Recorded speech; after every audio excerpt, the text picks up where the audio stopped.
It's been a great 4 years in the pro game, and just now with that fight, we finally finished that part and now we're on to the new chapter. It was a great fight. I mean, I think the fans enjoyed it, and we did what we had to do. We executed, and now it's what's next for Teofimo. You guys called it. Your dad, great man, always calls it out. We already know that, Now, did you feel like you could actually drop him and finish him? What was your plan? Did you want to drop him and hurt him? Yeah, of course. And I think that, Loma fought the way he fought. A lot of people talk about if he had started earlier. Had he started earlier, whatever he did in the couple rounds that I allowed him to, it would have been a whole different story, though. You know what I mean? I would have knocked him out. It would have been an earlier night. But Loma knows, hey, I'm not trying to get dropped. I'm not trying to get hurt. So he stood at bay as much as he could. But at the same time, he had to stay active. The 12th round, now that I got Loma to come in and commit, I was like, now it's the chance I could start hurting him. And in the last round, I think everybody saw I started teeing off, and I hurt him. And I knew I hurt him. And then the ref stopped it because of the headbutt.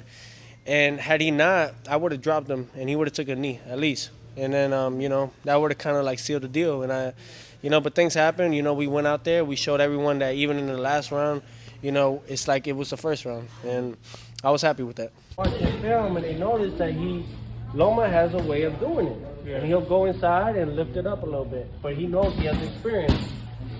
So that's my thing. That was the whole thing. And especially, Southpaw Orthodox, you kind of get that where you guys may clash heads. But, man, I mean, we warned them, we told them, because they asked you if you have any questions, the game. And I was like, hey, all I'm asking is that he does this, watch the head. That's all we kept saying, watch the head. Came again.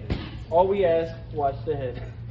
Fucking fight. And even in the middle of the rounds, I was like, yo, watch his head. They were saying it too, watch his fucking head. And he didn't care. And then in the 12th round, I hurt Loma. And I was about to dog him. I was about to finish him up. And then I got headbutted. Then they started seeing me bleed, and then they stopped. And I was like, don't pause this shit. And then I asked my father, I was like, what the time is? 'Cause I'm about to fucking drop this shit. They tell me 10 seconds. I was like, fuck. But it is what it is. But I really thought that he was going to hit me with something different. I thought he was going to come in and, do his thing early in the beginning. And then when I saw that, I was like, I won. I got this shit. You neutralized him when you came out the first couple rounds. But that's what I was saying.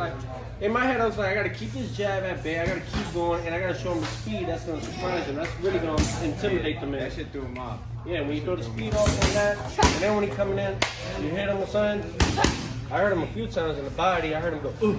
And then when I was going for him, he started really running. I was like, no, he's trying to learn. He's trying to hold on, not trying to get knocked out. He's trying to I ain't trying to get knocked out, bro. Because I knew it though. You also got to think about it. Even though he does all that shit, he has to still throw the punches and come in. And when he's doing that, you can time that and hit him with something and find those openings. Yeah, they said no rematch, all that stuff, man. Now we were okay with it. Obviously, I was the B side, he's the A side, so. I slept through the whole undercard. You did? Whole undercard, I was out. I had about 8 bottles of sake, so I was out. Fucking out. It's funny, the main events come on, then I got up and watched it. But after the 4th round, I said, this shit's over, man. Everybody's like, well, man, he got this. It's over. You got to respect it. It's too much. You can't handle it. I had some flaws in mine that I brought from sparring, because usually when I'm sparring, it's different when I'm fighting. And I slacked up in that part. And it was because I was just conserving the energy for the later rounds. I knew we were going to go to deep water. I know he was trying to take me to deep water, so I knew that we were going to go to the later rounds, but I slacked off a little bit too much. So where he got a little comfortable. And then I had to pick up again. Right, exactly, yeah. Yeah, but that's what we're going to work on now. Not get lazy, Because that's what it is. In sparring, I get a little lazy. I'm like, whatever. It is when it gets easy, that's when you start getting complacent. Yeah. Because you got everything controlled. Yeah, but I tell him the easier it is, the more focused you got to be. Mm-hmm. You got to be like a cat. And he sparred him a few years ago. He sparred Lomachenko. Yeah. So when they made the fight, I'm like, nah. I said, and he came out and said, oh, that's the Teofimo's going to beat him.